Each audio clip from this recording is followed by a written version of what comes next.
Hello guys, happy 4th of July. It's morning here and we're here again at St. Helen. We're checking the property, clean, and look at my husband. He's there in front, cleaning the yard, cutting the grass. Look at him. Oh, look at the sunshine. Where he is now. I think he's almost done. Look at the neighborhood. They are all busy. Kasi July 4th, they're going to the lake.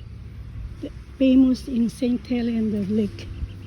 Look, all the neighborhood are alive. Relatives are visiting, enjoying the sun and the lake. See at the back, where's the motorhome should be. Look at that. So clean already. Ay, so hot, so thirsty. There's my husband over there.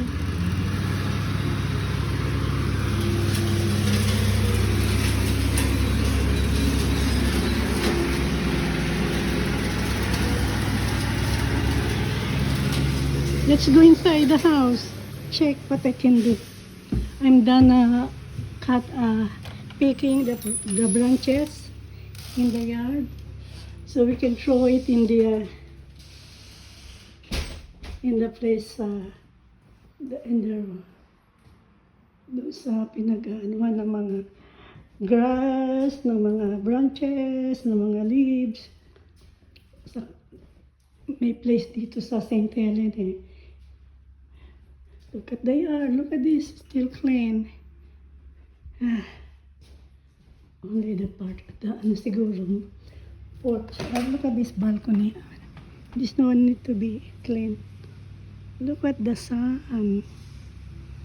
And all the trees are green now. It's all blooming. Blooming, blooming. Let's go. Try to help my husband.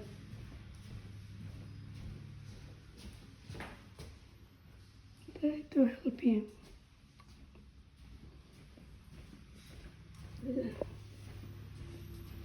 Okay, guys.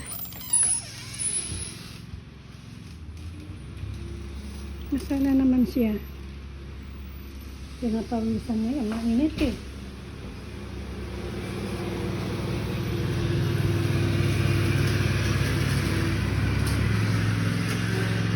Okay guys, I have to go. Again, happy 4th of July. Enjoy. See you in my next vlog.